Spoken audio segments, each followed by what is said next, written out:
Good afternoon. Today I'm going to be reviewing the Pagani Design PD-1644. This watch is available from Pagani Design Global AliExpress store for €103. So firstly, let's look at the box that the watch comes in, and then I'll talk you through the other items one gets with the piece. So the watch comes in this familiar black cardboard Pagani Design watch box. The watch sits on a piece of foam inside a foam cutout panel. Although basic, it does suffice in protecting the watch in shipping, and I think it's perfectly acceptable to use this basic style of watch box, bearing in mind it's a low tier price point piece at only €103. This is the owner's instruction manual. Although basic, it does suffice in explaining the operation of the movement use, which is the Seiko VK63 Mecha Quartz. Clear concise diagrams and the instructions are in English.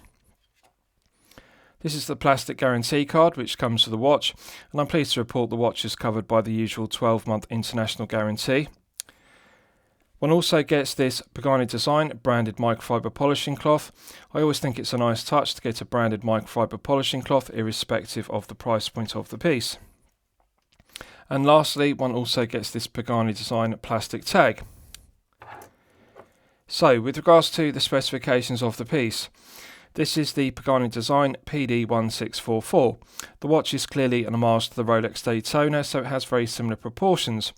We have a 40mm case diameter, we have a 48mm lug-to-lug measurement, a thickness of 11.3mm, and a lug width of 20mm. The oyster style bracelet tapers from 20mm at the lugs down to the flip-lock clasp, and as you can see, the flip-lock clasp is signed with Pagani Design engraved to a very high standard. Now the watch is 140 grams with all the links in the oyster style bracelet. With regards to the rest of the specification, we have a flat sapphire crystal. Now the negative of the flat sapphire crystal is there is no AR coating on the underside, and as you can see when I tilt the piece at an oblique angle, there is a lot of glare and highly reflective nature due to the silver subdials, silver baton hands which are mirror polished, and also the silver applied indices.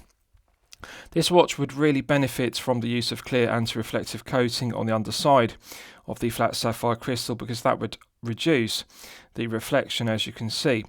But having said that, the silver subdials and the silver subdial hands contrast very well with the black dial, and the legibility is excellent despite the lack of AR coating. I like the symmetry of the dial and the symmetry of the three subdials at 9, 6 and 3 o'clock respectively.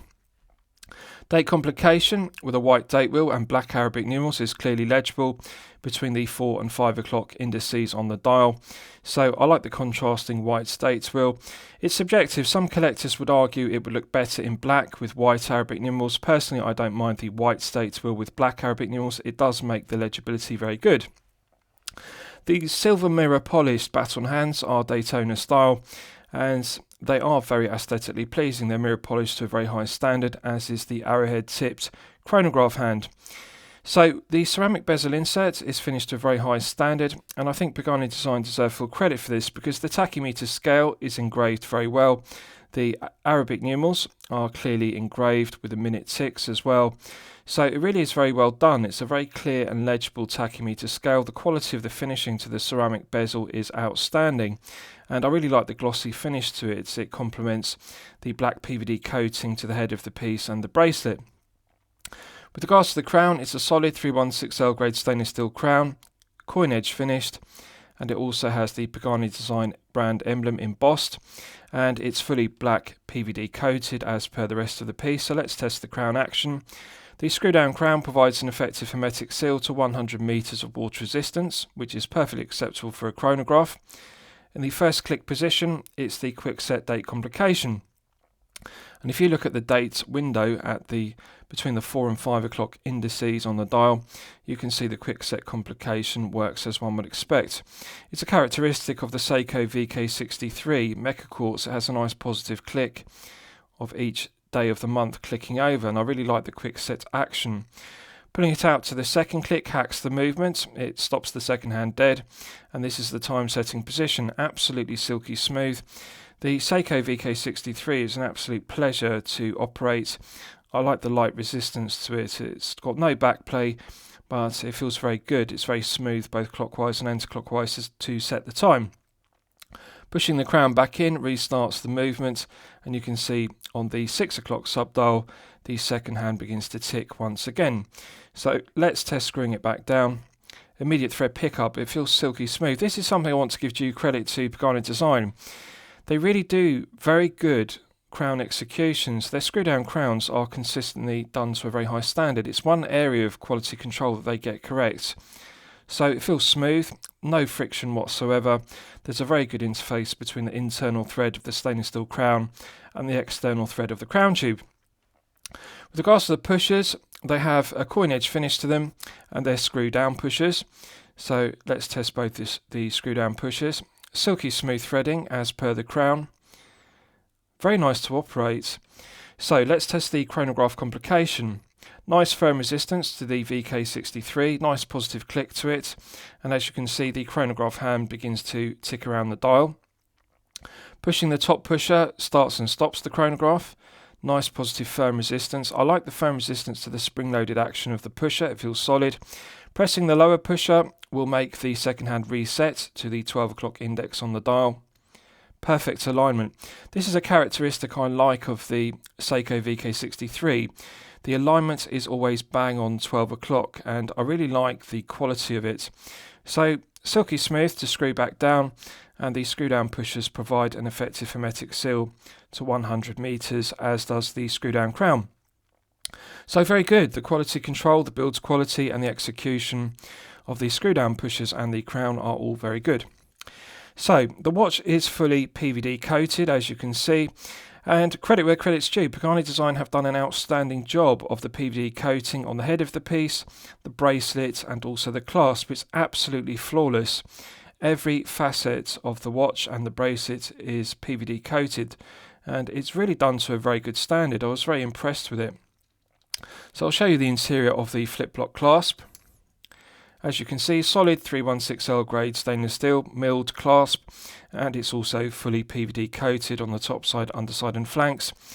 And inside the body we have the usual 3 dimple micro adjustment holes and also an EasyLink extension, which gives 5mm of extension on the fly adjustment. So very nice finishing to it. Now with regards to the case back, solid 316L grade stainless steel, engraved with the specification and also the Pagani Design brand emblem.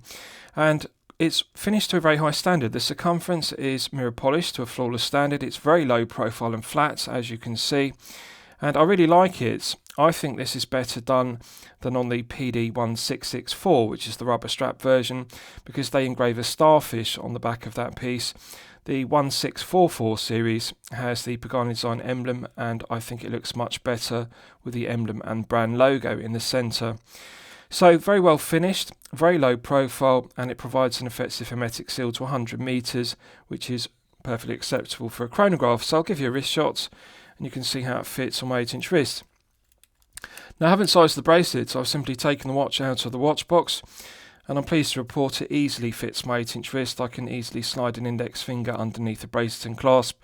So this bracelet will fit up to an 8.5-inch wrist with no difficulties whatsoever, with all the links in the oyster style bracelet.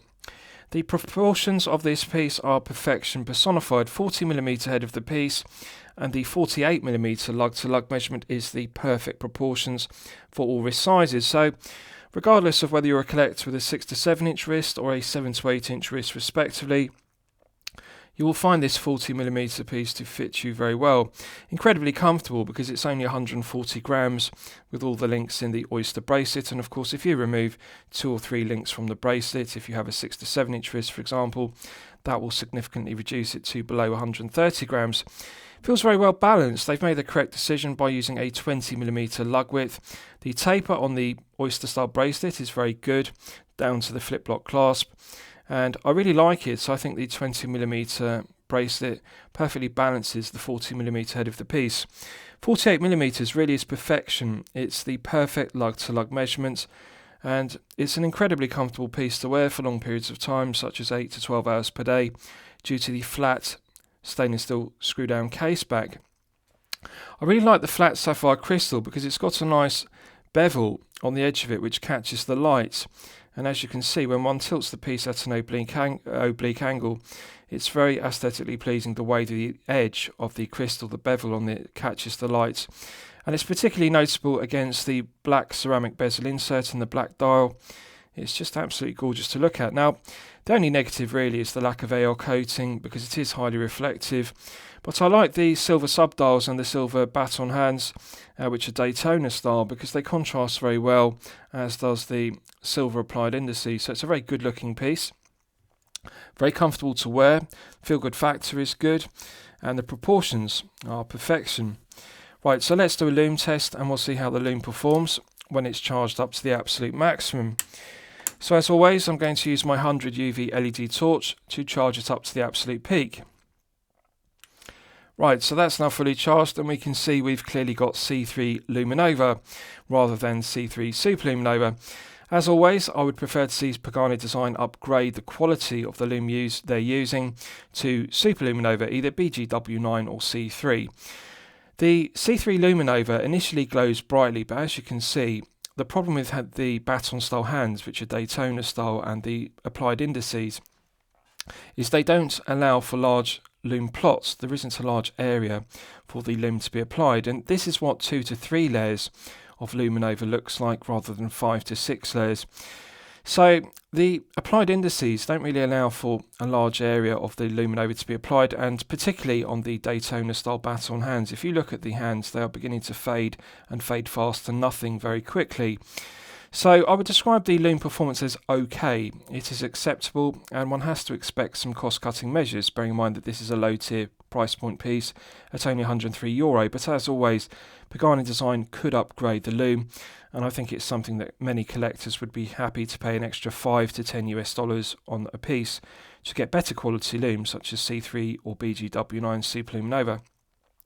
Now on the applied indices, it's also beginning to fade very quickly to nothing, and on the hands it's fading to nothing. So really there is room for improvement on it, and I would say this is one of the main disappointments of the piece. Right, so let's discuss the movement used, because it's one of my favourite aspects of the piece. You'll all be familiar with the Seiko VK63. It's one of my personal favourite mecha quartz movements. It's a reliable, well-proven workhorse movement. Now, the stated battery life of the VK63 is 3 years, and the 3-year battery life is based upon you using the chronograph complication for 60 minutes per day. But in reality, you're not going to be using the chronograph complication for anything like 60 minutes per day. So if you don't use it for 60 minutes per day, you can significantly extend the 3-year battery life to 4 or 5 years. It's nothing unusual for a VK63 battery to last for 4 or 5 years. And that's something I really like about it, because potentially you could buy this piece and wear it for 4 to 5 years daily without ever having to change the battery. The other thing I really like about it is incredibly accurate. It has a stated accuracy of plus or minus 20 seconds per month. So I just want you to think about that for a second. That is plus or minus 20 seconds per month, not per day, not per week, per month. Better than plus or minus 1 second per day accuracy. So incredibly accurate, and also very reliable. It's a reliable, well-proven workhorse mecha quartz. So there's no negative aspects to the Seiko VK63. It's accurate, it's reliable, and in reality it has a 4 to 5 year battery life. So it's a very durable movement, and I think it's the correct choice for this PD-1644. So lastly, I'll summarise the piece. What do I think of it overall? Well, when I'm considering reviewing a watch on my channel, the watch should meet 2 criteria. It should be both excellent quality and excellent value at the respective price point. So €103 is the price point of this watch. Really, to evaluate the quality of this piece, one has to study the quality of the finishing. And I have to say, I'm very impressed with it. There's no sharp edges, no burrs on the flip lock clasp. It works very well, and the quality of the finishing to the bracelet is very good. They've mirror polished the centre links and brush satin finished the outer links as per the regular PD-1644, and then fully black PVD coated it to a very high standard. And I'm very impressed with the quality of the coating, and one can still see the lustre of the 316L grade stainless steel underneath the black PVD coating, as you can see. So the quality of the finishing to the head of the piece, the ceramic bezel, and also the screw down case back, the screw down crown and the pushers is all flawless. It's very good. The quality control is outstanding. Now the only negative to note is there is a lot of play in the end link, as you can see, and also there is a lot of play in the links to the bracelet. It uses screw pins, which is very good, but the bracelet does rattle, so that's something to bear in mind. There is a lot of extra play and articulation in the bracelet. There is room for improvement, but however, there's no sharp edges, no burrs. It's finished to a good standard, and the brushed satin finishing and the mirror polishing underneath the PVD coating is done to a very good standard. So quality control is good, finishing is good, and really it's very aesthetically pleasing because the black PVD coating, which is glossy, really does work very well with the black glossy ceramic bezel. I think it's a very good looking piece. So yes, I consider it to be excellent quality, and yes, I consider it to be excellent value at €103. I'm going to declare it a champagne watch for lemonade money. I hope you've enjoyed my review of the Pagani Design PD-1644. Please feel free to post your own comments below the video. Thank you very much.